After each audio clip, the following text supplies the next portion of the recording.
ॐ अज्ञानतिमिरान्धस्य ज्ञानाञ्जनशलाकया चक्षुरुन्मीलितं येन तस्मै श्रीगुरवे नमः।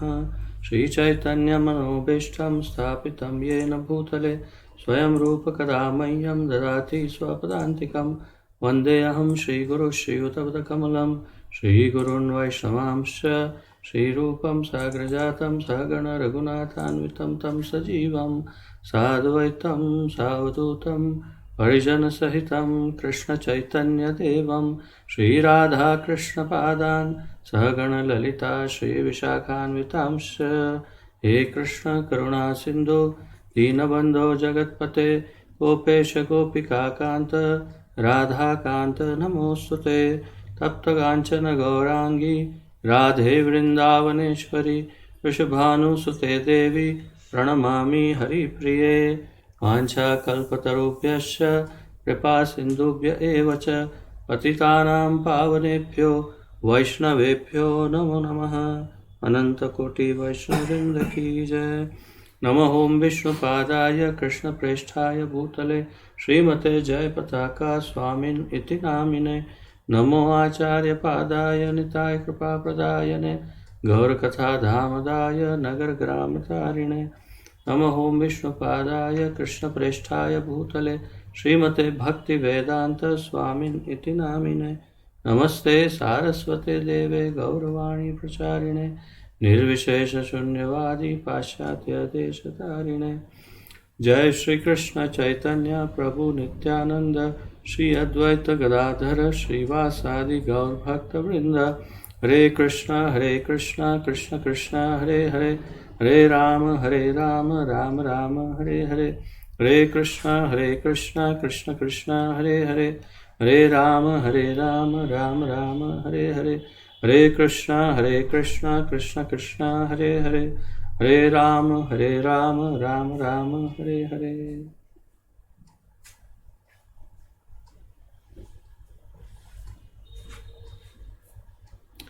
आप सबका स्वागत है आज के इस अत्यंत महत्वपूर्ण ज्ञान यज्ञ में। इसके अंतर्गत हम अत्यंत महत्वपूर्ण ग्रंथ श्री चैतन्य महाप्रभु भगवान श्री चैतन्य महाप्रभु का शिक्षामृत इस ग्रंथ का अध्ययन कर रहे हैं। और जैसा कि आप जानते हैं इस ग्रंथ का संपूर्ण आलेखन अनुवाद तात्पर्य सब हमारे इस्कॉन के संस्थापक आचार्य अभय चरणारविंद श्रील भक्तिवेदांत स्वामी प्रभुपाद जी ने किया है। श्रील प्रभुपाद की जय। तो कल तक हमने जो अध्ययन किया प्रथम अध्याय में इस ग्रंथ के जिसका शीर्षक है श्री रूप शिक्षा, उससे आगे आज चर्चा करेंगे। अब तक हमने वैष्णव अपराध, वैष्णव सेवा, 10 नाम अपराध, 4 नियम का पालन तथा कल हमने किस प्रकार हम जो है what was the topic yesterday in the notes,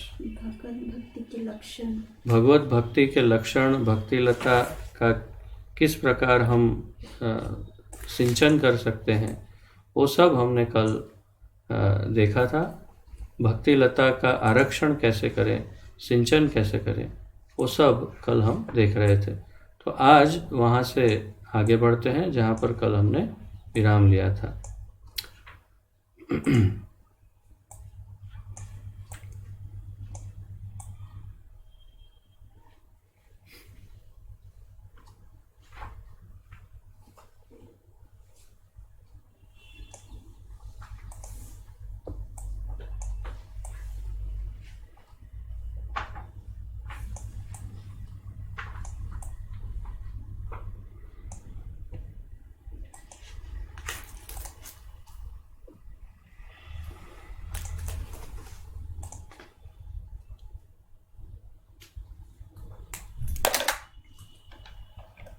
शुद्ध भक्त को दिव्य प्रेममयी भगवत सेवा ही चाहिए। तो शुद्ध भक्त का क्या चयन होता है, चयन मतलब सिलेक्शन, चॉइस, रुचि, तो एक भगवत भक्त की जो रुचि है वो भगवान की प्रेममयी सेवा में होती है। तो यहाँ पर इस बात का वर्णन करने की क्या आवश्यकता है, तो आगे पढ़ेंगे तुरंत समझ जाएंगे। तो शुद्ध भक्त को दिव्य प्रेममयी भगवत सेवा ही चाहिए। अर्थात यदि हम सिर्फ इसी वाक्य पर अगर थोड़ा मंथन करेंगे तो भी काफ़ी स्पष्ट समझ जाएंगे कि शुद्ध भक्त अर्थात जिसकी भक्ति मलिन नहीं, मिश्रित नहीं, मिश्रित या मलिन भक्ति नहीं, अर्थार्थी भक्ति नहीं, ज्ञान मिश्र या कर्म मिश्र भक्ति नहीं, शुद्ध भक्ति है जिसकी, ऐसे शुद्ध भक्त को क्या चाहिए? उसको दिव्य प्रेम मई भगवत सेवा ही चाहिए। दिव्य प्रेम का अर्थ है भगवत प्रेम, अर्थात कृष्ण से जो प्रेम हो उसे दिव्य प्रेम कहते हैं। तो दिव्य प्रेममयी भगवत सेवा ही चाहिए, उसे भगवान की सेवा चाहिए। इसका यह भी अर्थ है कि उसे और कुछ नहीं चाहिए। शुद्ध भक्त को दिव्य प्रेममयी भगवत सेवा ही चाहिए। ही का अर्थ है केवल, मात्र, उसे भगवत सेवा ही चाहिए, और कुछ चाहिए नहीं। अब क्या क्या नहीं चाहिए उसकी चर्चा आगे प्रभुपाद जी बताएंगे। निज इंद्रिय तृप्ति प्रदायक सब प्रकार के मोक्षों को वह त्याग देता है। निज इंद्रिय तृप्ति प्रदायक सब प्रकार के मोक्ष को वह त्याग देता है। तो यहाँ पर दो शब्द महत्वपूर्ण है। एक है निज इंद्रिय तृप्ति। निज इंद्रिय तृप्ति वो बहुत स्पष्ट है, उसमें कुछ संशय नहीं, कि अपनी इंद्रियों की तृप्ति। तो अपनी इंद्रियों की तृप्ति किसमें प्राप्त होती है? इस भौतिक संसार में सबकी इंद्रियों की तृप्ति कम ज़्यादा, छोटे बड़े प्रमाण में, मात्रा में इंद्रिय तृप्ति होती है यहाँ पर भौतिक संसार में, परंतु स्वर्ग आदि में बहुत ज़्यादा इंद्रिय तृप्ति होती है। और फिर वैकुंठ जगत में बहुत संपूर्ण रूप से इंद्रियों को संतुष्टि प्राप्त हो सकती है, क्योंकि वो तो भगवान का दिव्य धाम है। तो वहाँ सारी इंद्रियां हमेशा संपूर्ण रूप से आनंदित, तृप्त और संतुष्ट रहती हैं। तो सबसे अधिक इंद्रिय तृप्ति अर्थात कोई प्यासा हो, उसे अगर पानी दे दिया जाए तो उसे तृप्त हुआ कहते हैं, अर्थात उसकी तृप्ति हो गई, संतुष्ट हो गया, उसकी प्यास बुझ गई। तो इंद्रियों की जो प्यास है वो संपूर्ण रूप से तो वैकुंठ जगत में ही बुझ सकती है, परंतु ये निज इंद्रिय तृप्ति प्रदायक सब प्रकार के मोक्ष, तो मोक्षों को सब प्रकार कहा। तो यहाँ आगे हम अभी देखना शुरू करेंगे कि वास्तव में 5 प्रकार के मोक्ष हैं, और पांचों प्रकार के मोक्ष में कुछ न कुछ मात्रा में इंद्रिय तृप्ति या अपना स्वार्थ कहीं न कहीं है। जैसे कि सायुज्य मुक्ति, वो तो कैवल्य आनंद का, वो हमारा तो सब्जेक्ट है ही नहीं भक्तों का, परंतु फिर भी जो ज्ञानी या ध्यानी हैं उनको उसमें भी तृप्ति होती है, कैवल्य आनंद प्राप्त होता है, और इसीलिए वे मोक्ष की कामना करते हैं। तो मोक्ष इंद्रिय तृप्ति का एक साधन, और सायुज्य, सारूप्य, सालोक्य, साष्टी आदि जो बाकी मुक्तियां हैं उनमें भी कहीं ना कहीं हम भगवान के साथ रहेंगे, भगवान के दिव्य लोक में रहेंगे। तो इसमें कहीं ना कहीं कुछ न कुछ इंद्रिय तृप्ति अवश्य है। तो ये अत्यंत शुद्ध भक्ति की बात हो रही है। हम ये नहीं कहते कि भगवान के धाम में जाना या जाने की इच्छा होना ये गलत है, ऐसा हम बिल्कुल नहीं कह रहे हैं, बल्कि ये सबसे अच्छा है कि हम चाहें कि हम भगवान के धाम चले जाएं। परंतु भक्तों के अलग अलग स्तर में, वर्गों में, जो सर्वोच्च वर्ग है, टॉप मोस्ट, जो सबसे शुद्धतम भक्त हैं, उनको भगवान के धाम में जाने की भी इच्छा नहीं होती।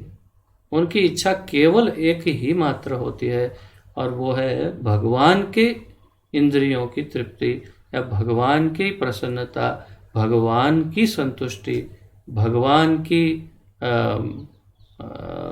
की इच्छा की पूर्ति। तो वो भक्त भगवान को पूछता है कि आपको सबसे अधिक आनंद किस में आएगा?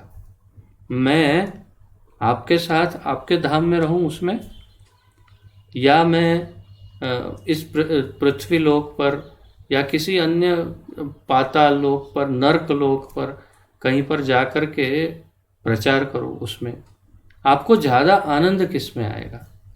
वो भगवान से प्रश्न पूछता है।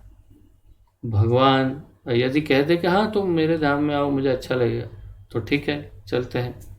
और कहे कि हाँ मुझे वैसे तो जो प्रचार करेंगे वो उसमें अधिक आनंद मिले, तो भगवान स्वयं अगर उसे कहें, आगे हम देखेंगे, पढ़ेंगे, स्वयं पढ़ेंगे, भागवत में लिखा है ये मनगढ़ंत बात नहीं है, भागवत में कहा। तो यदि भगवान भी उसे कह दे कि तो चलो फिर, तो वो कहेगा नहीं नहीं, आपको यदि इसमें अधिक संतुष्टि है कि मैं नर्क में जाके प्रचार करूं, तो मुझे नर्क में ही भेज दीजिए। इतना कहने के लिए वो बिल्कुल भी संकोच नहीं करता, क्योंकि उसका निज स्वार्थ, अपना स्वार्थ संपूर्ण रूप से शून्य हो चुका है। आप में से कुछ भक्त तो बहुत ही ज़्यादा नए हैं, बिल्कुल अभी फ्रेश जुड़े हैं, कुछ थोड़े से नए हैं, और कुछ थोड़े पुराने हैं, कुछ बहुत ही पुराने हैं। तो सबके लिए इस बात को स्वीकार कर पाना, डाइजेस्ट कर पाना शायद संभव ना भी हो, परंतु ये शुद्धतम भक्ति की बात है जो अब यहाँ पर भगवान श्री चैतन्य महाप्रभु रूप गोस्वामी को बता रहे हैं। तो हमारी जानकारी में यह सब होना जरूरी है, और अगर शुद्ध भक्त होने की इच्छा हो जाए तो बहुत सरल मार्गदर्शन दिया है यहाँ पर, उसे बस पालन करना है। आइए पढ़ते हैं कि क्या कहते हैं। तो निज इंद्रिय तृप्ति प्रदायक सब प्रकार के मोक्षों को वह त्याग देता है, हर प्रकार के मोक्ष का त्याग कर देता है। श्रीमद् भागवत तृतीय स्कंद 29वां अध्याय और 11 से लेकर 13वें श्लोक में इसकी पुष्टि हुई है। तो इन श्लोकों में भगवान कपिल ने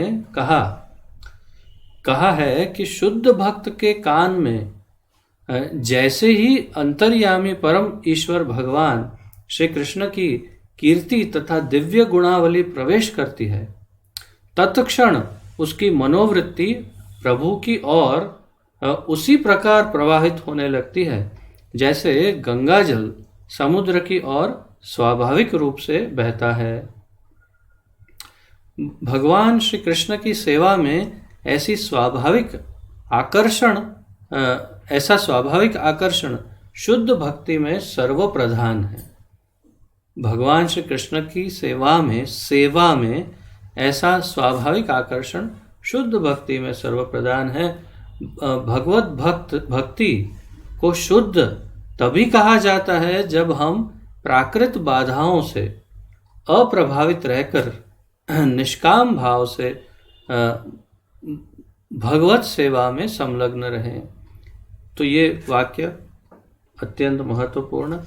भगवत भक्ति को शुद्ध तभी कहा जाता है, भक्ति को तभी शुद्ध कहा जाता है कि ये शुद्ध भक्ति है जब हम प्राकृत बाधाओं से अप्रभावित रहकर निष्काम भाव से भगवत सेवा में संलग्न रहे। दो ही नाम मेरे, वैसे तो बहुत आ जाएंगे और भी ज़्यादा नाम, परंतु प्रमुख रूप से तो दो ही नाम मेरे ध्यान में आ रहे हैं। पतित पावन श्रील प्रभुपाद जी और पतित पावन हमारे गुरु महाराज अष्टोत्तर शतश्री श्रीमद जय पताका स्वामी गुरु महाराज, तो गुरु महाराज का जीवंत उदाहरण है। उनको कोरोना पॉजिटिव हुआ है, परंतु क्षण भर के लिए भी विचलित नहीं हुए, बिल्कुल विचलित नहीं हुए। और उतना ही नहीं, वे क्लास देने को तैयार है प्रतिदिन, प्रति शाम को कह रहे हैं कि हम क्लास देंगे। जबकि उनका शरीर देखिए, इतना कुछ उनके शरीर में हो चुका है, आधा अंग जो है पैरालाइज हो चुका है, लकवा ग्रस्त है आधा अंग, भौतिक अंग, बाह्य अंग। उनकी दोनों किडनियां और लीवर का ट्रांसप्लांटेशन हो चुका है, दूसरे शरीर से प्राप्त किए हैं उन्होंने लीवर और किडनी। और हाई ब्लड प्रेशर, डायबिटीज आदि कई बीमारियां भी हैं, परंतु उसके बावजूद उनको जब कोरोना हुआ है तो भी डरने के या तो व्यथित होने के, व्याकुल होने के, चिंतित होने के बदले कह रहे हैं कि आज शाम को मैं क्लास लूँगा। और हो सकता है सुबह वाले क्लास में अभी शायद ले पाऊँ कि नहीं पता नहीं, परंतु प्रति शाम मैं चैतन्य लीला का जो क्लास देता हूँ वो क्लास अवश्य दूंगा, गुरु महाराज कह रहे हैं। जरा भी व्यथित नहीं हुए। और वैसे ही प्रभुपाद जी और प्रभुपाद जी के और भी अनेक शिष्य हैं जो ऐसे ही निडर है, अभय हैं, जिनको चाहे कोई भी रोग हो जाए, चाहे कुछ भी हो जाए, बिल्कुल हिलते नहीं। और हमें यदि कहीं पे एक ऐसा थोड़ा कट आके खून आ जाए तो ओह क्या हो जाएगा, ओह अरे कोई बैंडेज लाओ भाई, कुछ रुई लाओ, कुछ लाओ, ओह खून आ गया, क्या होगा क्या होगा। तो हमारी हालत ये है। और जरा सी एक छींक आ गई तो छींक आई, हो टेस्ट कराओ, क्या हो गया क्या। तो हमारी ऐसी अवस्था है। परंतु इन महाजनों की, महात्माओं की जो अवस्था है वो शुद्ध भक्ति की अवस्था है। तो जैसे कि इस वाक्य में कहा है, भगवत भक्ति को शुद्ध तभी कहा जाता है जब हम प्राकृत बाधाओं से, ये सब प्राकृत बाधाएं हैं, प्राकृत बाधाओं से अप्रभावित रहकर, अप्रभावित शब्द ही मैं गुरु महाराज के संदर्भ में कह रहा हूँ, प्रभावित ही नहीं होते। चाहे कुछ भी हो जाए उनके शरीर को कोई प्रभाव नहीं, उनके चित्त पर, उनके मनोबल पर, उनके निश्चय पर, उनके प्रचार की रुचि में, उनकी भक्ति में लेश मात्र भी, इतना भी कोई अंतर नहीं पड़ता है, चाहे शरीर को कुछ भी हो जाए। और हम कैसे देहात्म बुद्धि वाले हैं, देह आत्म बुद्धि अर्थात मैं ही ये शरीर हूँ, कि हम कुछ छोटा सा भी होता है तो हो मुझे ये हो रहा है, मुझे हो रहा है, मुझे ये हो रहा है, ओ करते रहते हैं। और गुरु महाराज को देखिए, तो ये है शुद्ध भक्ति का प्रमाण। अप्रभावित रहकर निष्काम भाव से, जिसमें कोई कामना नहीं, इच्छा नहीं, कोई स्वार्थ नहीं है, भगवत सेवा में संलग्न रहे। संलग्न अर्थात लगे रहे, बस उसमें से। तो ये लगे रहते हैं। अब कोरोना पॉजिटिव है, कोई बात नहीं, मैं रोज शाम को मेरा क्लास जारी रहेगा, चिंता मत करो। संलग्न लगे रहते हैं, चाहे बाह्य रूप से कुछ भी हो जाए, उससे कोई प्रभाव उन पर नहीं पड़ता। ये शुद्ध भक्ति का प्रमाण है।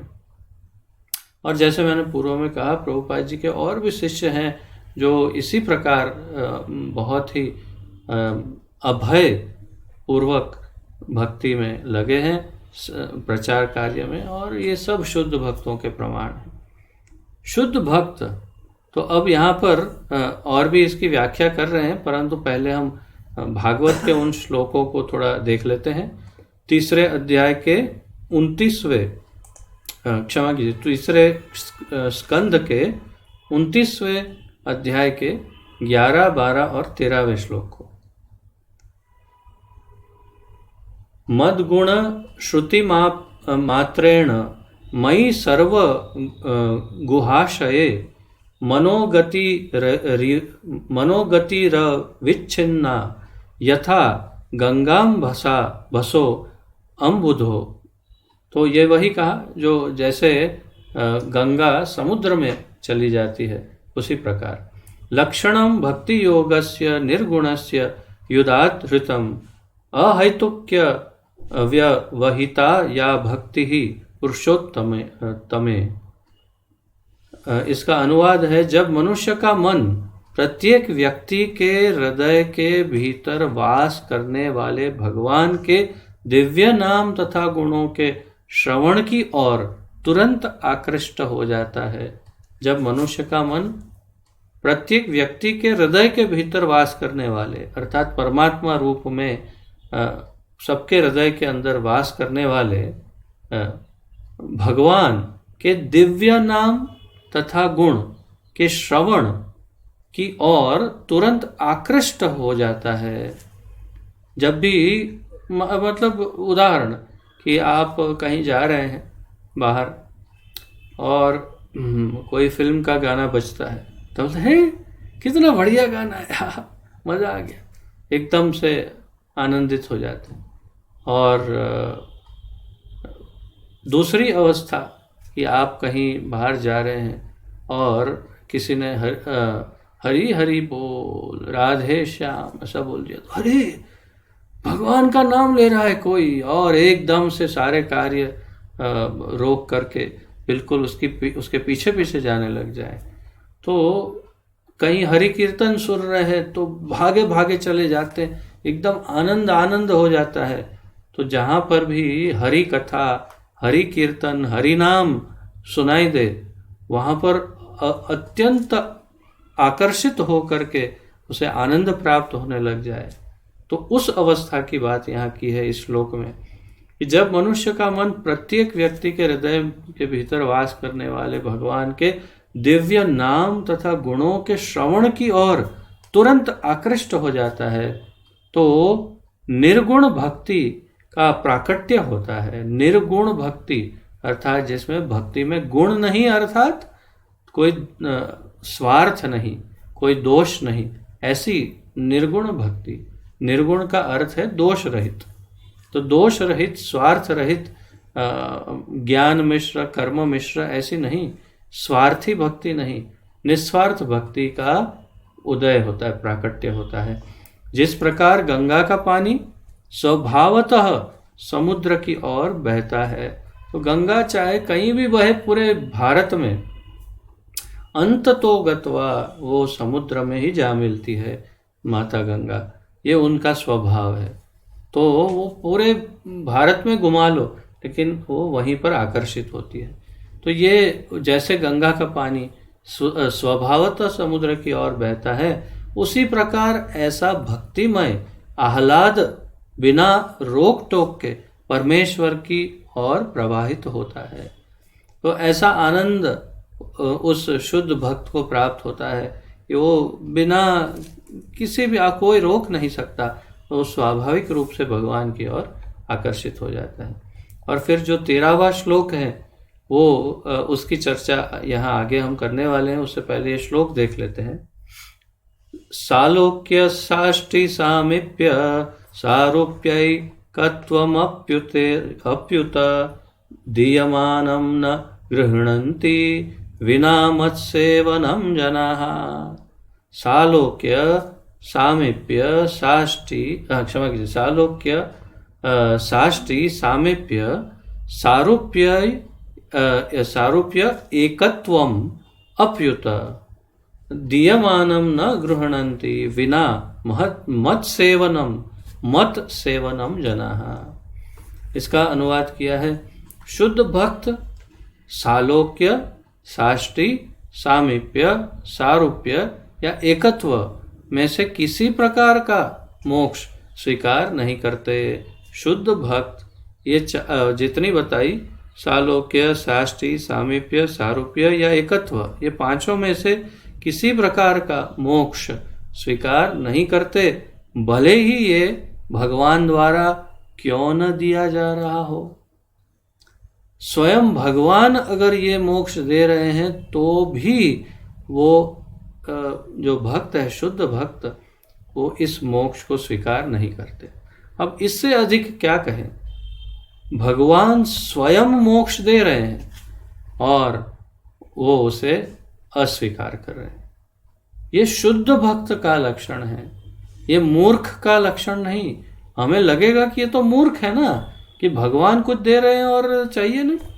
नहीं नहीं, ये अत्यंत शुद्धतम भक्त का लक्षण है, जो सर्वोपरि शुद्धता में है, कि जिसकी इच्छा केवल इतनी है कि भगवान मुझे मोक्ष दे रहे हैं मेरे कुछ गुणों या मेरे पुण्य या मेरी कुछ उपलब्धियों की वजह से, या फिर दया करके।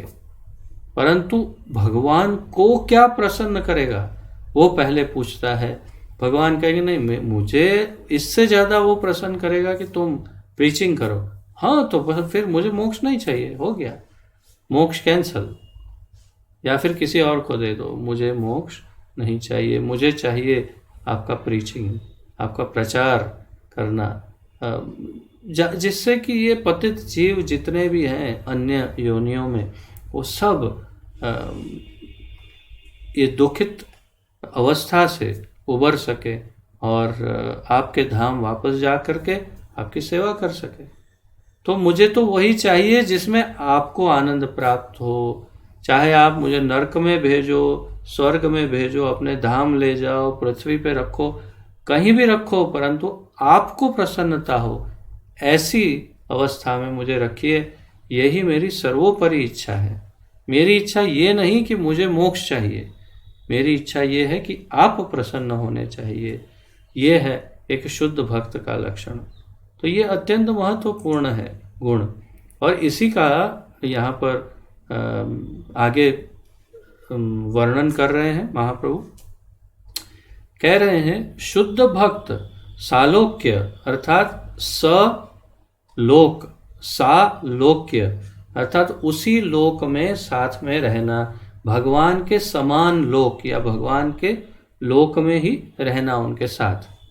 सार्ष्टि भगवान के समान ऐश्वर्य, अर्थात भगवान के पास जैसा धन, वैभव, संपत्ति, ऐश्वर्य है, ऐसा ऐश्वर्य प्राप्त करके वैकुंठ जगत में रहना कहीं पे, इसे कहते हैं साष्टी मुक्ति।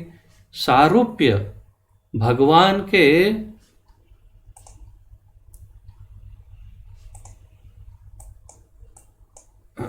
समान रूप,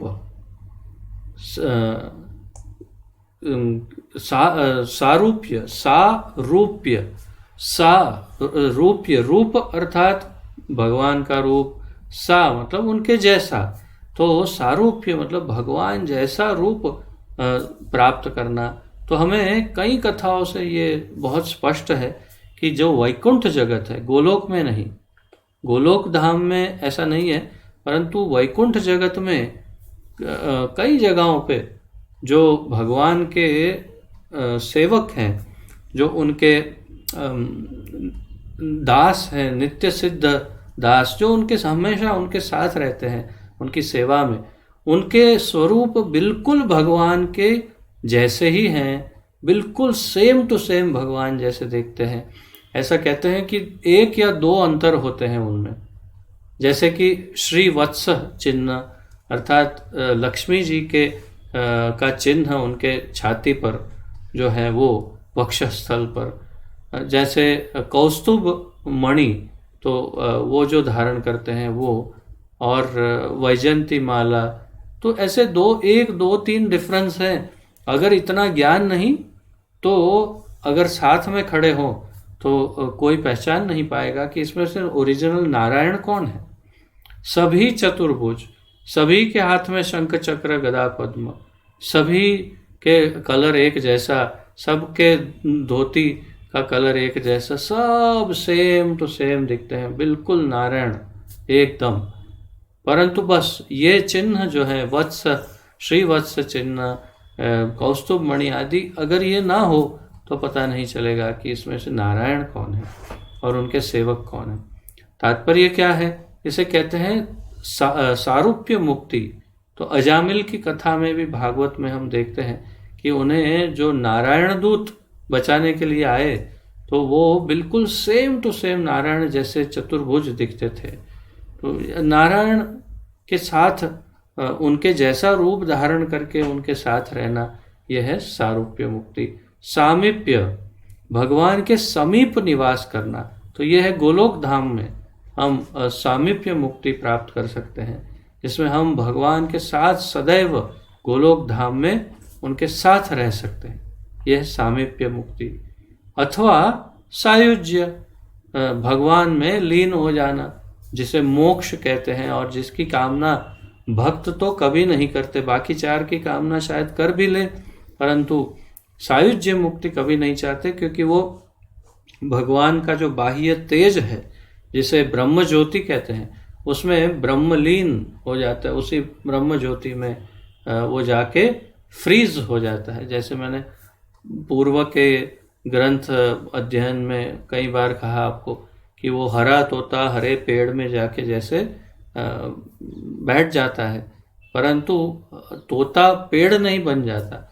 उसी प्रकार और जैसे डीप फ्रीज में, आपके फ्रिज में जो डीप फ्रीज है, उसमें कुछ रख देते हैं आप तो कैसा जम जाता है, फ्रोजन कहते हैं उसे। तो ऐसे फ्रीज हो जाता है वो ब्रह्म ज्योति में भगवान की, और फिर अगले कल्प में उसे पुनः वहाँ से प्रकट होना पड़ता है। तो कहीं ना कहीं जन्म लेना पड़ता है। तो वो क्या कहते हैं उसे, शाश्वत दशा नहीं है सायुज्य मुक्ति। वो फिर भी टेम्पररी है, अस्थाई है। परंतु बाकी की चार मुक्तियाँ हमेशा हमेशा के लिए वही रहती है। परंतु जो शुद्ध भक्त है वो इन पांचों मोक्ष की मुक्तियों की कामना नहीं करता, बल्कि उसका त्याग करता है। तो महाप्रभु कह रहे हैं इन सब की इच्छा नहीं रखता, इच्छा ही नहीं रखता, उसके हृदय में ये इच्छा ही नहीं होती। तो हम जहाँ तक हम जानते हैं, इस्कॉन में भी भक्त जब चर्चा करते हैं तब ऐसी ही चर्चा करते हैं कि हाँ आप तो गोलोक धाम जाएंगे, हम भी गोलोक धाम जाएंगे, कभी गोलोक धाम में मिलेंगे, वहाँ क्या करेंगे, वहाँ पर हमारा क्या रोल होगा, क्या करेंगे, मिलेंगे। तो गोलोक धाम की ही चर्चा करते हैं कि हम गोलोक धाम जाएंगे, और एक दूसरे को प्रेरित करते हैं, हाँ हाँ आप जाएंगे जरूर गोलोक धाम ये। परंतु जो शुद्ध भक्त है वो गोलोक धाम की चर्चा ही नहीं करता, वो मोक्ष की ही चर्चा नहीं करता, मुक्ति की कामना नहीं करता। वो केवल भगवान की तृप्ति की कामना करता है कि मेरे ठाकुर जी कैसे प्रसन्न हो, इसके अलावा मुझे और कुछ भी नहीं चाहिए, मुक्ति भी नहीं चाहिए। भगवान के देने पर भी वह उन्हें त्याग देता है। महाप्रभु कहते हैं भगवान के देने पर भी, भगवान देते हैं, आओ मैं तुम्हें ये मुक्ति दे रहा हूं, वो त्याग देता है। भक्त वास्तव में भगवान की प्रभुमयी सेवा कार्य में निरंतर इतना संलग्न रहता है कि इस कार्य के अतिरिक्त किसी अन्य लाभ के विषय में सोचने का उसे अवकाश ही नहीं मिलता। अवकाश अर्थात टाइम, समय, उसको इतना समय ही नहीं मिलता। क्या सोचने का, क्या नहीं सोचने का कि मुझे कुछ चाहिए कि नहीं चाहिए। इतना सेवा में लगा है भगवान की, इतना गहरा सेवा में लगा है भगवान की कि उसे सोचने का ही टाइम नहीं मिलता है कि मेरी मृत्यु भी होगी, फिर मेरा मोक्ष होगा कि क्या होगा, कि मैं कहाँ जाऊँगा। उसको परवाह ही नहीं, सोचता ही नहीं। वो केवल एक ही वस्तु सोचता है कि मैं मेरी सेवा में श्रेष्ठ कैसे हूँ, जिससे मेरे ठाकुर जी हमेशा प्रसन्न कैसे हो। यही उसकी एकमात्र सोच होती है। तो जैसा यहाँ कह रहे हैं, फिर से दोहराते हैं, भक्त वास्तव में भगवान की प्रभुमयी सेवा कार्य में निरंतर इतना संलग्न रहता है कि इस कार्य के अतिरिक्त किसी अन्य लाभ के विषय में सोचने का उसे अवकाश ही नहीं मिलता। तो इससे एक और वस्तु हमें प्रेरणा मिलती है, सीखने को मिलती है या सीखनी चाहिए कि हमें सेवा में इतना व्यस्त रहना चाहिए कि हमें समय ही ना मिले। हमें समय मिले उस प्रकार की सेवा करनी ही नहीं चाहिए, करनी ऐसी सेवा की समय ही नहीं मिले। इससे एक और वस्तु मुझे थोड़ी स्मरण हो रही है कि हमारी इतनी बड़ी संस्था है, अंतर्राष्ट्रीय संस्था है कि कई मंत्रालय है हमारे, मिनिस्ट्री, जैसे कांग्रेगेशनल डेवलपमेंट मिनिस्ट्री आदि, हर एक sankirtan ministry, book distribution, jail preaching, ऐसे कई मंत्रालय मिनिस्ट्रियां हैं। तो ऑफिस भी हैं सब। तो कई बार क्या होता है कि कोई भक्त, जनरल बात कर रहा हूँ, विशेष नहीं किसी की, तो कोई भक्त यदि कोई ऑफिस में सेवा करने जाता है, कोई भी सेवा में, जैसे कोई कि हमारा ये सब, तो कहे हमारा समय 9 बजे से 5 बजे तक है और 5 बज गए, 5:10 हो गई, 5:10 हो गया, मेरा समय 5 बजे तक का ही है, 10 मिनट ओवर टाइम कर लिया है मैंने, अभी मैं ज़्यादा नहीं बैठ सकता, मुझे फिर घर भी जाना होता है ना। तो इसका अर्थ है कि ये महात्मा जी, महाशय जी भूल चुके हैं कि हम भगवान की सेवा कर रहे हैं।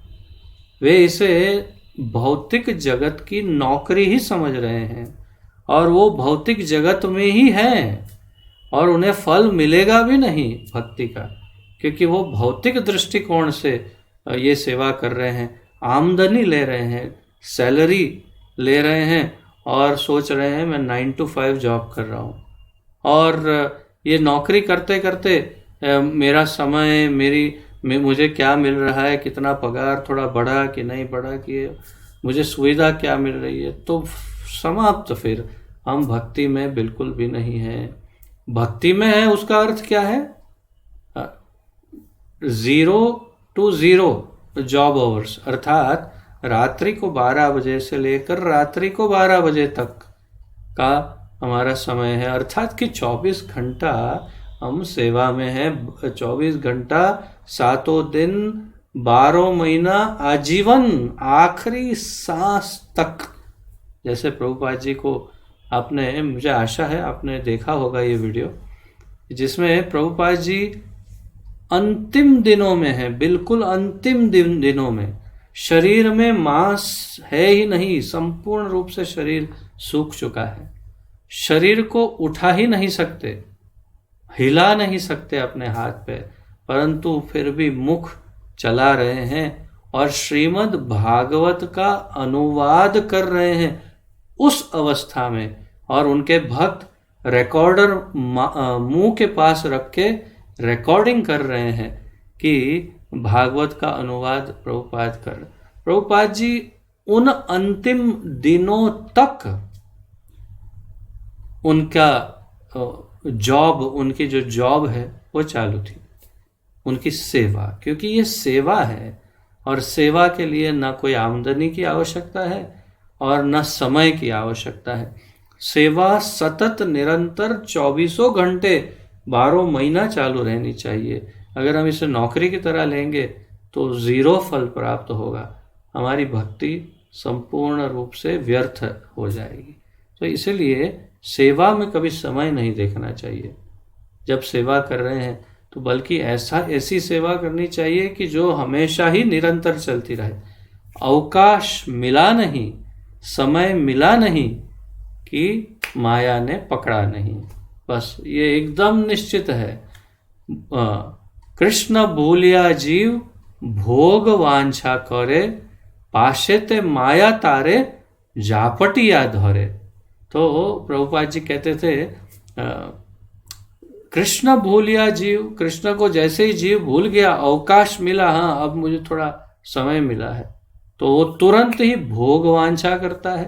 तुरंत मन सोचता है हाँ मैं ये देखूं, ये करूं, ये खेलूं, ये इधर जाऊं, ये खाऊं, ये करूं, बस भोग वांछा करे। और फिर क्या, उस समय क्या होता है, पाशे ते, पीछे से माया तारे झापटिया धरे। तो पीछे से माया ऐसा ऐसा करके पकड़ लेती, आ गया मेरे हाथ में, अब कहाँ जाए। ऐसे जैसे सांप को क्या बोलते हैं, नेवला सांप को पीछे से ऐसे पकड़ लेता है, या सांप चूहे को पकड़ लेता है, उस प्रकार या मेंढक एक कीड़े को पकड़ लेता है, ऐसे जापटिया धरे, ऐसे झपट करके माया पकड़ लेती है और फिर गए काम से। एक बार माया ने पकड़ा तो गए काम से। तो आप सोचिए, अपने मन को देखिए, ऐसे देखिए अंदर, मन कहाँ है, मेरा मन कहाँ भटक रहा है, क्योंकि मन कृष्ण को भूला नहीं और माया ने पकड़ा नहीं, बस। तो यही हमारा कार्य है, ये होना चाहिए, तभी हम अच्छे से भक्ति कर पाएंगे इस जीवन में। तो आगे जिस प्रकार एक साधारण सांसारिक व्यापारी कार्य में व्यस्तता के समय अन्य कुछ नहीं सोचता, उसी भांति भगवत सेवा परायण भक्त उस सेवा के अतिरिक्त कुछ भी नहीं सोच पाता। यहाँ उदाहरण के साथ समझा रहे हैं महाप्रभु की, जैसे एक सांसारिक व्यापारी, एक बिजनेसमैन अपने कार्य के समय बिजनेस को कैसे बढ़ाएं, या बिजनेस की जो भी गतिविधियां हैं उसके बारे में ही बिल्कुल वन पॉइंटेड अटेंशन, जैसे अंग्रेजी में कहते हैं, बिल्कुल एकदम फोकस करके एकाग्रता पूर्वक चित्त को संपूर्ण रूप से उसमें लगा करके चिंतन करता है और अन्य कुछ नहीं सोचता।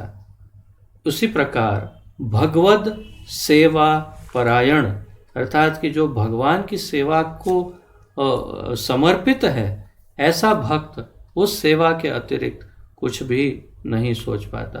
तो हमें ऐसा होना चाहिए, अगर है नहीं, होना चाहिए। भगवत सेवा में ऐसी तन्मयता को प्राप्त भक्त को भक्ति के परम शिखर पर आरूढ़ समझना चाहिए। तो ये सर्वोत्तम भक्त किसे कहते हैं, उसकी व्याख्या यहाँ पर महाप्रभु दे रहे हैं। सर्वोत्तम भक्त कौन है, या भगवत सेवा में सर्वोत्तम कौन है, या सबसे श्रेष्ठतम भगवत सेवक, भगवान का सेवक कौन है। भगवत सेवा में ऐसी तन्मयता कि बिल्कुल और कुछ सोचता ही नहीं, न समय का भान, न देह का कोई ध्यान, बस केवल एक ही चिंतन कि मैं भगवान की सेवा अच्छे से कर रहा हूँ कि नहीं। तो ऐसा भगवत सेवा में ऐसी तन्मयता, तन्मयता अर्थात ये बिल्कुल उसके एक रूप हो गया है वो, उसमें कुछ अंतर नहीं कि वो है कि सेवा क्या है कि मैं क्या हूँ, सब एक रूप हो गया, तन्मय हो गया। ये शब्द बड़ा महत्वपूर्ण है। ऐसी तन्मयता को प्राप्त भक्त को क्षमा कीजिए, ऐसी तन्मयता को प्राप्त भक्त को भक्ति के परम शिखर पर आरूढ़ समझना चाहिए। आरूढ़ अर्थात बैठा हुआ समझना चाहिए, अर्थात भक्ति के परम शिखर पर, अर्थात सर्वोत्तम भक्त, उसे ही समझना चाहिए। ऐसी दिव्य भक्ति प्रेममयी भगवत सेवा के द्वारा ही माया के प्रभाव से मुक्त होकर भगवत प्रेम के परम विशुद्ध रस का आस्वादन संभव है। तो भगवत रस का भगवत प्रेम का परम विशुद्ध रस गन्ने का रस, आप समझ रहे हैं, रस अर्थात बहुत मीठा मीठा, बहुत स्वादिष्ट, वो भी कैसा, परम विशुद्ध रस, जो सबसे प्योर रस है।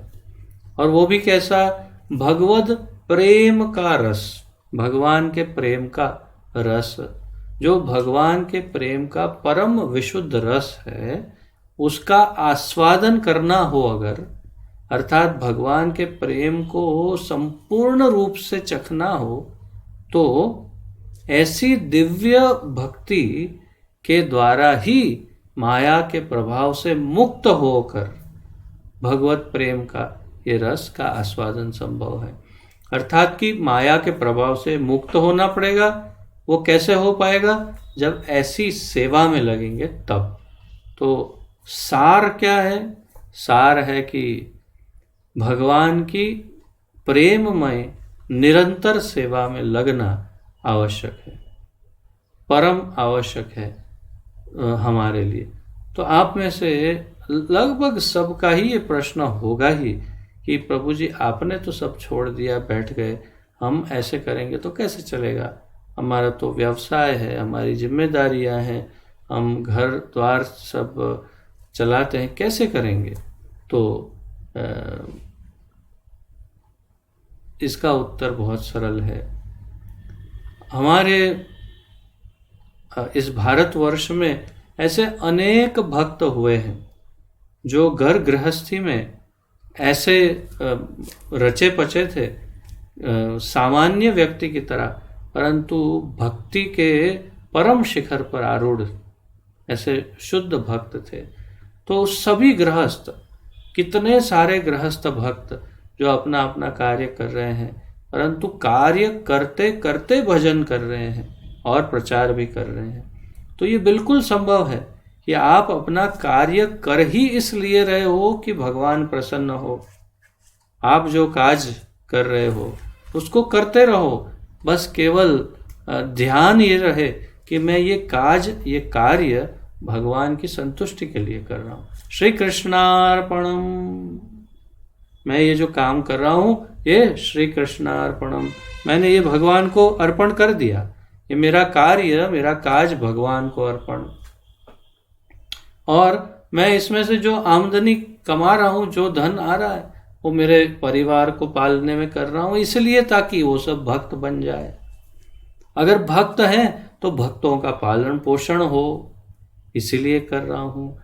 तो जो कुछ भी कर रहा हूँ मैं या कर रही हूँ वो केवल भगवान के आनंद के लिए ही हो, ऐसे भाव से अगर मैं करता हूँ या करती हूँ तो कुछ भी छोड़ने की आवश्यकता नहीं, कुछ भी परिवर्तित करने की आवश्यकता नहीं, उसी अवस्था में संभव है। जैसे महाराष्ट्र में एक बहुत ही प्रखर संत जनाबाई नामक एक कृष्ण भक्त हुई। तो जनाबाई अपने पेशे से अर्थात व्यवसाय में वो दासी थी, नौकरानी, और बल्कि वो अपने गुरु के वहाँ ही नौकरानी के रूप में बचपन से थी। उनके गुरु नामदेव उनके घर पर नौकरानी के रूप में उन्हें रखा हुआ था बचपन से, बहुत छोटी आयु में। तो पूरे घर का सारा कार्य वो हमेशा करती थी। उनकी दिनचर्या वही थी कि चक्की पीसना और पूरा बर्तन सारे साफ करना, फिर गोबर कलेक्ट करके उसको संजोना ताकि चूल्हे के लिए उपयोग हो जाए, घास काटना, मतलब जो भी घर के जितने भी काज हैं, कार्य हैं, वो सारे वो ही करती थी, दासी थी। पूरा दिन एक ही कार्य उनका कि घर के कार्य। परंतु ऐसी प्रखर संत थी वो कि ठाकुर जी स्वयं उनके सारे कार्यों में हाथ बटाने आते थे। स्वयं हमारी अवस्था ऐसी नहीं है, कभी कल्पना भी नहीं करनी चाहिए कि भगवान हमें मदद करे, परंतु वो तो अलग अवस्था की है, इसलिए उनके लिए ये संभव है। तो स्वयं भगवान उनकी सहायता के लिए, बल्कि सहायता के लिए नहीं, उनका संग प्राप्त करने के लिए भगवान हमेशा उनके साथ रहते थे। अगर वो गाय भैंस चरा रही है तो साथ में ठाकुर जी आते थे। अगर वो उसने लकड़े काट करके तैयार किए हैं तो भगवान आते थे और फिर वो भगवान के सर पे ही रख देती थी कि लो चलो ले जा। और चक्की पीसते तो भगवान साथ में हाथ पकड़ते थे, उनका चक्की पिसवाते थे, उनको सारे कामों में मदद करते, बर्तन घिसवाने तक में मदद करते थे भगवान। तो ठाकुर जी सदैव उनके साथ रहते थे और वो अपने सारे कार्यों में अपने मुख से भगवान के गुण गान गाती थी। उसे मराठी में, महाराष्ट्रन भाषा में अभंग कहते हैं। तो ये बहुत ही विशेष प्रकार की कविताएं होती है अभंग। तो वो जब गाती थी तो स्वयं ही, वो तो अनपढ़ थी, संपूर्ण रूप से दासी थी, परंतु उनके मुखारविंद से भगवान के गुणगान में अभंग निकलते थे और वो अभंग को स्वयं भगवान बैठ करके लिखते थे। कृष्ण स्वयं अभंग लिखते थे उनके, जो वो गाती थी।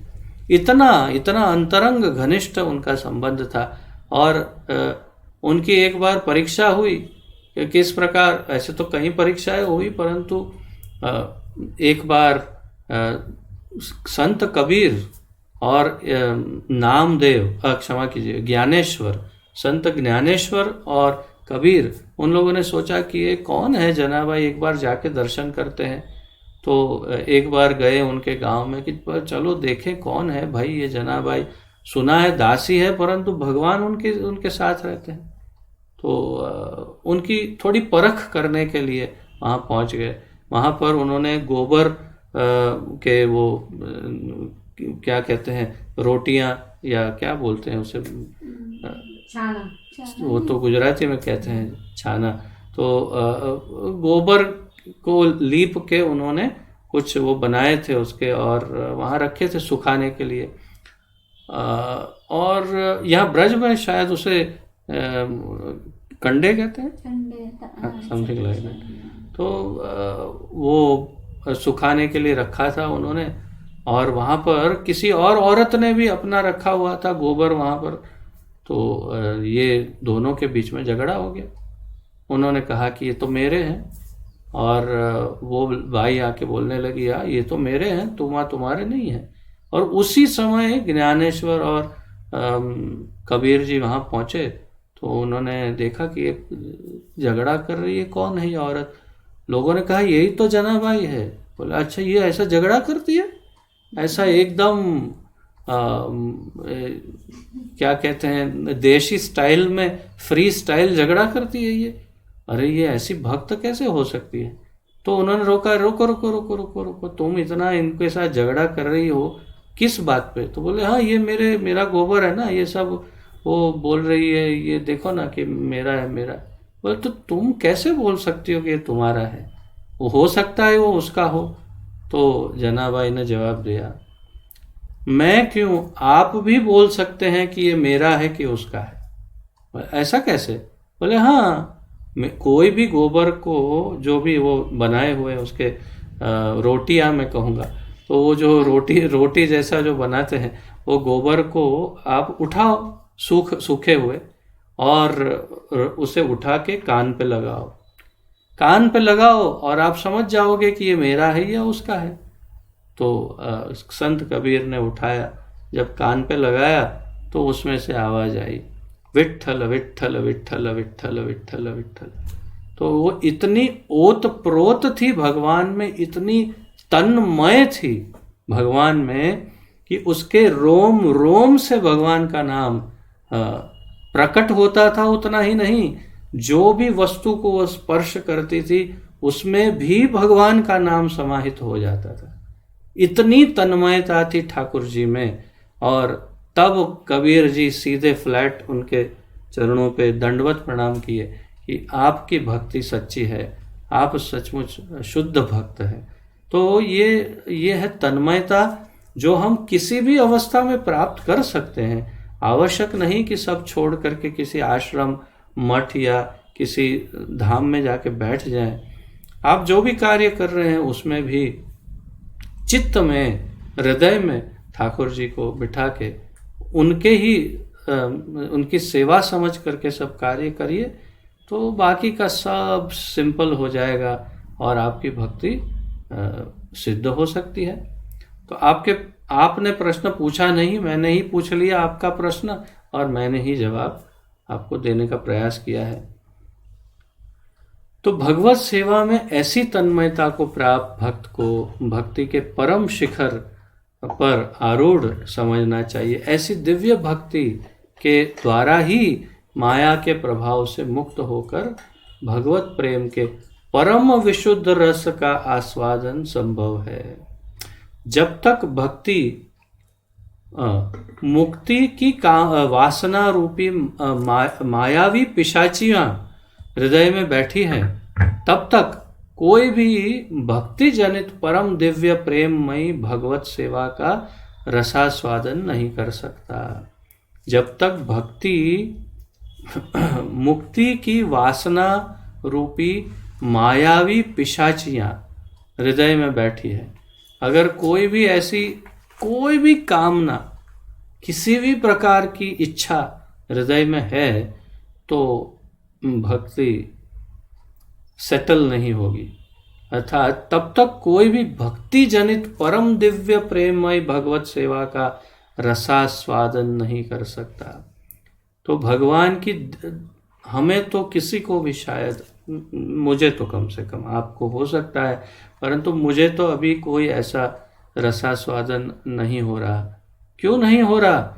स्पष्ट है, हृदय में कोई ना कोई वासना, कोई ना कोई कामना अभी भी है, कोई ना कोई अनर्थ अभी भी है हृदय में। वो अनर्थ जब तक निकलेंगे नहीं, वासनाएं जाएगी नहीं, तब तक वो दिव्य सेवा का रसास्वादन, रस आस्वादन, भगवान की सेवा का जो रस है उसका आनंद तब तक प्राप्त नहीं होगा।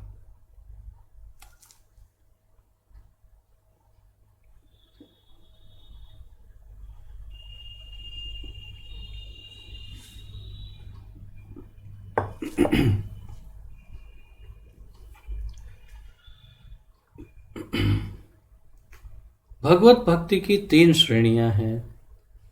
तो आशा है अब तक जो हमने डिस्कस किया वो संपूर्ण रूप से क्लियर हो गया होगा। शुद्ध भक्ति के लिए संपूर्ण रूप से अभिलाषिता शून्यम होना आवश्यक है। अन्य अभिलाषिता शून्यम, किसी भी प्रकार की आशा, अभिलाषा, कामना, इच्छा, कोई भी इंटरेस्ट भक्ति के, भगवान की सेवा के अलावा वो ना हो, तभी शुद्ध भक्ति का आस्वादन हो सकता है। ये इसका सार है। अब भक्ति की 3 श्रेणियां, उसके 3 लेवल, 3 स्तर बताए हैं। तो ये नोट्स में आप इसे मेंशन करिएगा। भक्ति के उदय की प्रारंभिक श्रेणी, द्वितीय भगवत सेवा की सिद्धि एवं अंत में भगवत प्रेम प्राप्ति। तो भगवत भक्ति की 3 श्रेणियां कौन सी है? 1, 2 और 3। नंबर 1, भक्ति के उदय की प्रारंभिक श्रेणी या प्रारंभिक स्थिति। तो भक्ति का उदय हो रहा है हृदय में। लगभग हम सब, मैं तो कम से कम उस प्रारंभिक स्थिति में ही है जहाँ पर भक्ति अब थोड़ा उदय होने, मैं तो शायद उसमें भी नहीं होऊंगा, परंतु भक्ति का उदय होने लगा है धीरे धीरे, थोड़ा। तो यह है भक्ति की प्रारंभिक श्रेणी। भक्ति के उदय की प्रारंभिक श्रेणी ये है नंबर 1। दूसरा, नंबर 2, भगवत सेवा की सिद्धि। भगवत सेवा की सिद्धि अर्थात कि भगवान की सेवा करने में अब बिल्कुल पक्के हो गए हैं, सिद्ध हो गए हैं, निपुण हो गए हैं कि ये सेवा करते करते एकदम परफेक्ट हो रहे हैं अभी सेवा में। अर्थात काफ़ी समय से भगवान की सेवा कर रहे हैं। भगवान की सेवा अनेक प्रकार से हो सकती है। मंदिर में विग्रह को रखकर सेवा होती है, वो तो केवल एकमात्र प्रकार है। अन्य कई प्रकार से भगवान की सेवा हो सकती है। तो किसी भी प्रकार से भगवान की सेवा की सिद्धि अर्थात स्थिर हो गई है अब सेवा। एवं नंबर 3, तीसरे नंबर पर अंत में जो तीसरा नंबर है वो है भगवत प्रेम प्राप्ति। तो भक्ति के अंतिम भगवत भक्ति की अंतिम दशा में भगवत प्रेम की प्राप्ति होती है।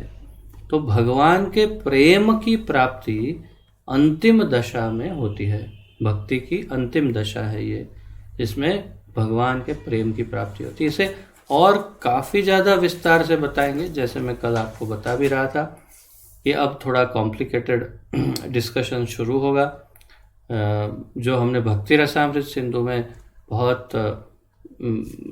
गहन अध्ययन सब किया था, माइक्रो डिटेल, वो सब लगभग थोड़ा थोड़ा पुनरावर्तन होगा सब। तो ये यहाँ से अब शुरू हो गया वो वर्णन कि अभी तो केवल 3 विभागों में बांटा है, अब उसमें और गहन उतरेंगे। तो 3 श्रेणियाँ, प्रारंभिक दशा, सिद्धि और प्रेम की प्राप्ति। तो पहला है कनिष्ठ अवस्था या साधक की अवस्था, साधन या साधक या साधना की अवस्था। दूसरी है सिद्धि की अवस्था और तीसरी है प्रेम प्राप्ति की अवस्था, भगवान के प्रेम की प्राप्ति। तो ये 3 अवस्थाएं हैं। अब आगे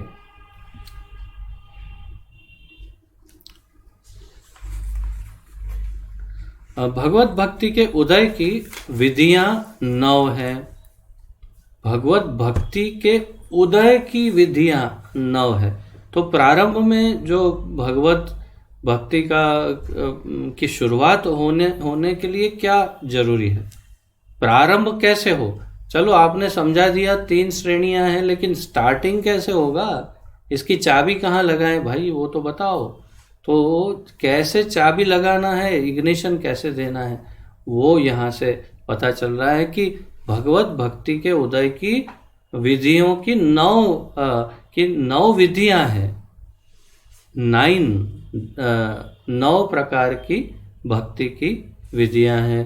तो आप में से कुछ भक्त अच्छी तरह जानते हैं, जैसे श्रीमद् भागवत में प्रहलाद महाराज कहते हैं, श्रवणम कीर्तनम विष्णु स्मरणम पाद सेवनम अर्चनम वंदनम दास्यम सख्यम आत्मनिवेदनम। तो महाप्रभु भी यही कह रहे हैं, यहाँ पर कह रहे हैं जैसे श्रवण कीर्तन स्मरण आदि। तो आदि कह दिया, अर्थात श्रवणम कीर्तनम विष्णु स्मरणम पाद सेवनम अर्चनम वंदनम दास्यम सख्यम आत्मनिवेदनम, ये है 9। तो 9 प्रकार की भक्ति बताई है श्रीमद् भागवत में। प्रहलाद महाराज कहते हैं श्रवण सुनना, कीर्तन भगवान का गुणगान करना या उनकी कीर्ति का विस्तार करना या फिर कीर्तन करना। श्रवणम कीर्तनम विष्णु स्मरणम, भगवान का स्मरण करना, पाद सेवनम, उनका अर्चा विग्रह की स्थापना करके उनके चरणों की सेवा करना,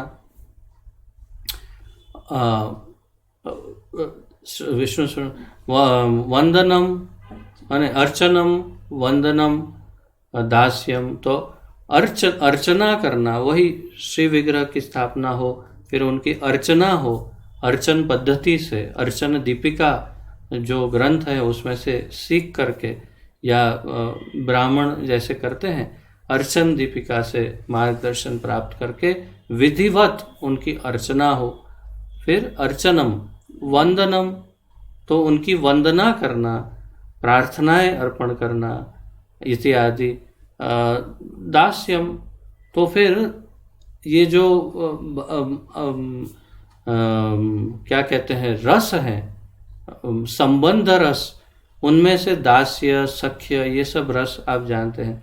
तो दास्य भाव में जैसे हनुमान जी का भाव है, ऐसे दास के भाव में उनकी सेवा में लग जाना। तो दास्यम, फिर सख्यम, उनके मित्र के भाव में उनके साथ आदान प्रदान करना। जैसे जनाबाई उनसे काम करवाती थी, अरे जैसे मित्र हो दोनों, तो उनसे कहती थी ये गठरी उठाओ, चलो ये करो वो करो, दोनों बिल्कुल मित्र की तरह ही हम सब कार्य करते थे। तो मैत्री, सख्यम और आत्मनिवेदनम, संपूर्ण रूप से अपने आप को भगवान को अर्पण कर देना। जैसे राजा बलि ने आत्मनिवेदन कर दिया, भगवान को कहा कि मैं ही पूरा आपका हूँ, आप अपना चरण, श्री चरण मेरे सर पर ही रख दीजिए, मैं धारण करता हूँ यहाँ, मैं आपका हो गया पूरा। तो ये है आत्मनिवेदन। तो ये 9 प्रकार की विधियां हैं, हम ज़्यादा विस्तार नहीं करते यहाँ पर, जो जरूरी है उसका विस्तार महाप्रभु कर रहे हैं। तो जैसे श्रवण कीर्तन स्मरण आदि प्रथम श्रेणी में इन सभी विधियों का उपयोग किया जाता है, अर्थात भक्ति के उदय की जो प्रारंभिक स्थिति है पहली नंबर 1, उसमें ये 9 प्रकार की कुछ न कुछ मात्रा में उसका उपयोग किया जाता है। अर्थात साधन भक्ति में, वैधि भक्ति में या साधना में इन 9 विधियों का उपयोग किया जाता है या किया जा सकता है। श्रद्धा भक्ति सहित श्रवण तथा कीर्तन करने से प्राकृत अनर्थों की शनय शनय निवृत्ति हो जाती है। श्रद्धा भक्ति सहित श्रवण तथा कीर्तन करने से प्राकृत अनर्थों की धीरे धीरे शनय शनय अर्थात धीरे धीरे निवृत्ति हो जाती है, अर्थात अनर्थ निवृत्ति। तो ये सब फिर महाप्रभु ने कहा और बाद में रूप गोस्वामी ने इन सब को श्लोकबद्ध करके भक्ति रसामृत सिंधु में लिखा, और जिसमें वे कहते हैं अनर्थ निवृत्ति। तो अनर्थ निवृत्ति कैसे हो? धीरे धीरे। कैसे? श्रवण और कीर्तन से।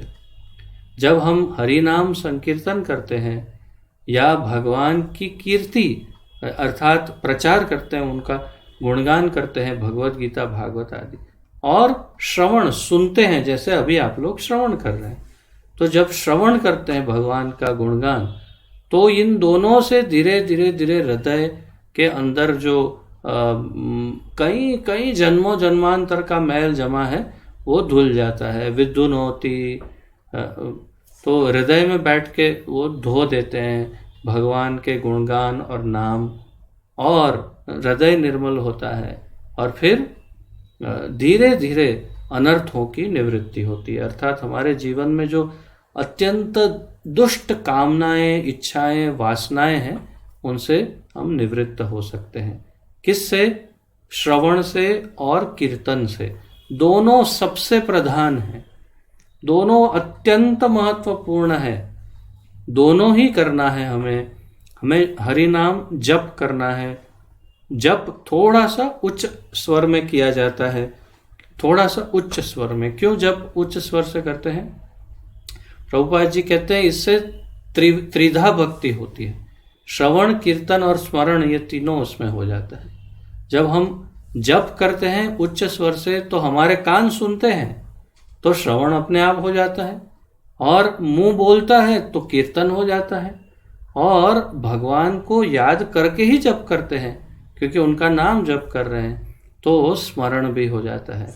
तो इसीलिए नवविधा भक्ति में से त्रिधा भक्ति तो यही हो जाती है। इसलिए हरि नाम का जप सर्वाधिक महत्वपूर्ण है, सबसे अत्यंत अत्यंत अत्यंत महत्वपूर्ण। हमारी सबसे प्रमुख साधना जप ही है। इसलिए चाहे कुछ भी हो जाए, 16 माला जप को सबसे अधिक प्रधानता देना जरूरी है। सबसे पहले जप हो, उसके बाद बाकी सब हो। तो प्रभुपाद जी भी कहते थे 99% जप का महत्व है, केवल 1% बाकी अन्य सब सेवाओं का महत्व है। तो पहले जप पर ध्यान दीजिए, तो अपना जप अच्छे से करना। महाप्रभु भी वही कह रहे हैं। जैसे जैसे भक्त का विश्वास भक्ति में बढ़ता जाएगा, वैसे वैसे ही वह उच्चतर सिद्ध अवस्था की प्राप्ति में आश्वस्त होता जाएगा। इस प्रकार अर्थात वो धीरे धीरे दूसरी श्रेणी में सिद्ध अवस्था तक आएगा। इस प्रकार वह भक्ति से दृढ़ता पूर्वक युक्त होकर तथा अपनी भक्ति विषयक रुचि का परिवर्धन करके भक्ति का आकर्षण तथा परमानंदानुभूति प्राप्त कर सकता है। अर्थात महाप्रभु ये कह रहे हैं कि श्रवण और कीर्तन करते करते धीरे धीरे सिद्ध अवस्था में आएगा, और सिद्ध अवस्था में भी कंटिन्यू करना है जप कीर्तन स्मरण आदि। तो श्रवण कीर्तन करते करते उसमें धीरे धीरे फिर वो कृष्ण प्रेम प्राप्ति की अवस्था तक पहुंच जाएगा। परम आनंद अनुभूति प्राप्त होने लगेगी उसे। यह भक्ति जनित आनंद का अनुभव भगवत प्रेम की प्रारंभिक अवस्था में ही होने लगता है।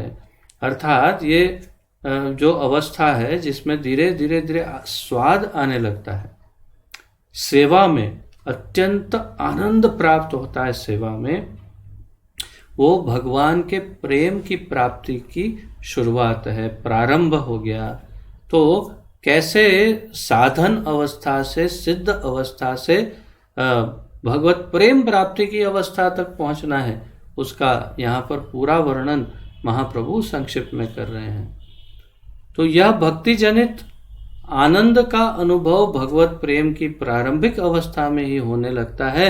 फिर निरंतर श्रवण कीर्तन से भाव परिवर्धित होकर भगवत प्रेम का नाम धारण कर लेता है। तो एक सबसे महत्वपूर्ण बात क्या है, श्रवण और कीर्तन जो है वह प्रारंभिक अवस्था में, सिद्ध अवस्था में और भगवत प्रेम प्राप्त होने की बाद की अवस्था में भी चालू ही रखना है। यहाँ तक कि गोलोक धाम में भी श्रवण और कीर्तन चालू ही रहता है, वहाँ भी हरिनाम संकीर्तन वहाँ भी चालू रहता है। तो अर्थात ये नाम जप और कीर्तन अब हमारा हमेशा हमेशा का साथी है। इसे कभी भी छोड़ने के लिए नहीं कर रहे हैं, हमेशा करने के लिए ही कर रहे हैं। और इस प्रकार उसे भगवत प्रेम की प्राप्ति हो जाती है, महाप्रभु समझा रहे हैं। तो आज यहाँ तक लेते हैं, और फिर तृतीय श्रेणी में भगवत प्रेम की प्राप्ति में क्या क्या होता है, उसमें क्या क्या अवस्थाएं हैं, उसकी क्या क्या उसके स्टेजेस हैं, स्तर हैं, उसकी चर्चा महाप्रभु अब करेंगे। और आगे तो वो हम अब परसों उसकी चर्चा आगे बढ़ाएंगे। आशा है आप सब कुछ समझ पा रहे होंगे, और यदि कहीं भी कुछ भी नहीं समझ में आए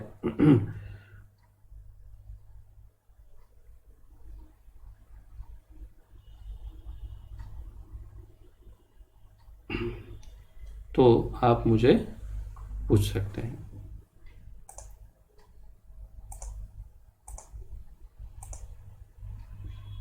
किसी का कोई प्रश्न आदि हो तो पूछ सकते हैं। जी माता जी। और आप सब अपना वीडियो भी थोड़ा चालू कर सकते हैं, थोड़े चालू है नहीं, बाकी सब की। अच्छा, हाँ प्रभु जी, यहाँ बताया भगवान का नाम का जप मतलब 99 पॉइंट उस पर आधार है, बाकी सब बाद में मतलब 1% में सब आता है। तो हम घर में हमारा अर्चा विग्रह है, तो क्या हम पहले नाम जप करना चाहिए कि पहले फिर सेवा भगवान की करनी चाहिए उसमें? ये तो परिस्थिति के ऊपर आधारित है। अगर मान लीजिए कि आपका नाम जप नहीं हो पा रहा है अच्छे से, या उसमें कुछ मजा ही नहीं आ रहा है, या नाम जप का महत्व कम हो गया है, तो फिर आप विग्रह की सेवा को थोड़ा कम महत्व दे सकते हैं और पहले नाम जप कर सकते हैं। परंतु अगर सेवा का समय सही हो रहा है और फिर सुबह 5, 5:30, 6 बजे अगर आप जप शुरू कर सकते हैं तो फिर ठीक है, तो सेवा पहले हो जाए। परंतु यदि सेवा करने में ही जप का समय निकल जाता है और फिर दिन भर जप चलता है, तो फिर तो ये स्वाभाविक है कि पहले जैसे सुबह एकदम आरती वगैरह कर लिया और फिर पहले नाम जप कर लिया, जप हो गया फिर भगवान के विग्रह की सेवा होती रहेगी, क्योंकि पहले उनको थोड़ा कुछ भोग लगा दिया, थोड़ी आरती हो गई तो हो गया, उसके बाद उनका दिन चालू हो गया एक बार। या फिर शिफ्ट कर सकते हैं, जैसे कोई आपके घर में से कोई अन्य व्यक्ति सेवा कर रहा है तो कोई दूसरा जप कर रहा है, जैसे हमारे मंदिर के पुजारी करते हैं, वो विग्रह की सेवा करते हैं तो जप बाद में करते हैं। तो वो सिचुएशन पर आधारित है, वो कंडीशन पर आधारित है कि घर की क्या क्षमा करें परिस्थिति है और समय अनुकूलता कैसी है। मेरा कहना इतना ही है कि नाम जप सफ़र नहीं होना चाहिए, उसकी परिस्थिति खराब नहीं होनी चाहिए, दुर्दशा नहीं होनी चाहिए नाम जप की। अगर नाम जप की दुर्दशा हो रही है, उसे घसीटा जा रहा है, अगर खींच खींच के नाम जप हो रहा है, तो फिर पहले ही नाम जप हो वो ज़्यादा उचित है, उसके बाद में विग्रह की सेवा हो। क्योंकि हमारे घर में जो विग्रह हैं ठाकुर जी के, वो प्राण प्रतिष्ठित विग्रह नहीं होते जनरली, तो इसीलिए उसमें थोड़ा बहुत प्लस माइनस हो, और वो भी गृहस्थ के विग्रह हैं तो थोड़ा बहुत उसमें कंडीशन चेंज हो सकती। मंदिर में उनके नियम अत्यंत कठोर नियम होते हैं, होने चाहिए, और बिल्कुल नियमबद्धता से उनकी सेवा होनी चाहिए मंदिर में। तो ऐसी कंडीशन हम घर में नहीं ला सकते, ये स्वाभाविक है, और इसीलिए कोई परेशानी नहीं। यदि पहले अच्छे से नाम जप कर लेते हैं तो वो ज़्यादा महत्वपूर्ण है हमारी दृष्टि से। हरे कृष्णा, धन्यवाद प्रभु जी, धन्यवाद। और किसी का कोई प्रश्न आदि?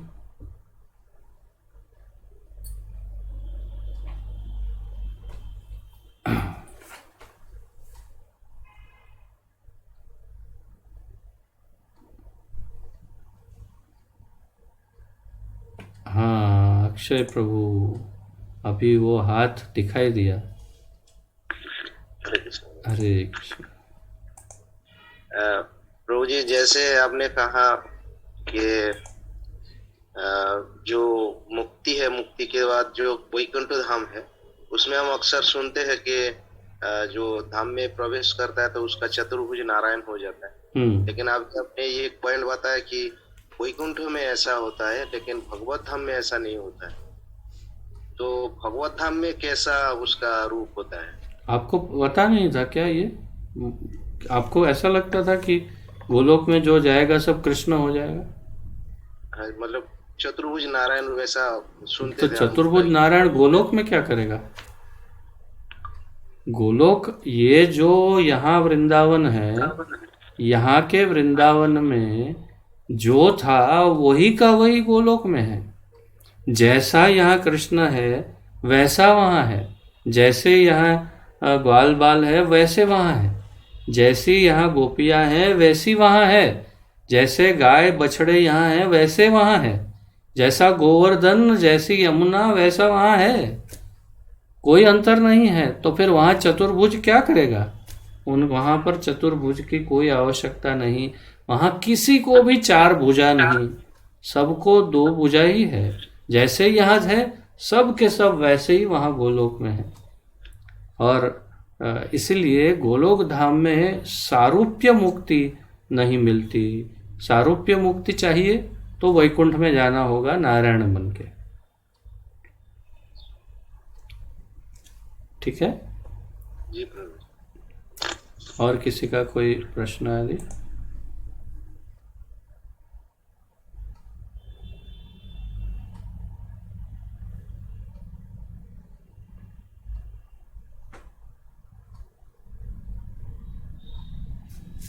प्रश्न हो तो पूछ सकते हैं। प्रश्न पूछने से बहुत ही सबको बहुत लाभ मिलता है, अपने आप को भी, वक्ता को भी, और बाकी सभी श्रोताओं को लाभ प्राप्त होता है। तो प्रश्न हो बिना हिचकिचाहट के पूछ लेना चाहिए, बिना संकोच के। परंतु हाँ, उपयुक्त प्रश्न हो, कोई बिना मतलब का कोई अन्य विषय का प्रश्न ना हो, तो ज़्यादा अच्छा है। इस विषय के उपलक्ष्य में कोई प्रश्न हो तो पूछ सकते हैं, और प्रश्न पूछेंगे तो ये भी सिद्ध होगा कि आप ध्यानपूर्वक सुन रहे हैं, तभी तो प्रश्न होंगे, अन्यथा प्रश्न कैसे होंगे। इसलिए ध्यान पूर्वक जो सुन रहे हैं उनको प्रश्न हो भी सकते हैं। ठीक है, तो मेरे इतने निवेदन के बाद भी 1 2 3 4 5 6 7 8 9 और 10 जनों के वीडियो बंद है, तो उन सबको पहले चरणों में दंडवत प्रणाम और बाद में बाकी सबको प्रणाम करते हुए श्री गौरांग महाप्रभु की जय। पतित पावन अभय चरणारविंद भक्ति वेदांत स्वामी श्रील प्रभुपाद की जय। पतित पावन गुरु महाराज की जय। अब सभी भक्तों की जय हो। निताय गौर प्रेमानंदे हरि हरि बोल। आप सबको प्रणाम और आप सबका बहुत बहुत धन्यवाद। और स्मरण रहे कि गुरु महाराज के सुस्वास्थ्य हेतु उनके संपूर्ण रूप से कोरोना रोग और अन्य जो भी रोग हैं उनसे निवारण हो जाए, संपूर्ण स्वस्थ रहे और उनका जब तक उनकी इच्छा हो इस धरातल पर वो अपनी लीला करते रहें, इसके लिए उनके लिए अवश्य बहुत ही तीव्रता से ठाकुर जी से प्रार्थना करते रहिएगा। तुलसी परिक्रमाएं, हरे कृष्ण महामंत्र के जप अधिक, श्री नरसिंह कवच मंत्र आदि करते रहिए और गुरु महाराज के लिए प्रार्थना सतत करते रहिए ताकि जल्दी वे और उनके सब सेवक सब कोरोना रोग से संपूर्ण मुक्त हो जाए जल्दी से जल्दी। ठीक है, आप सबका बहुत बहुत धन्यवाद। हरे कृष्ण।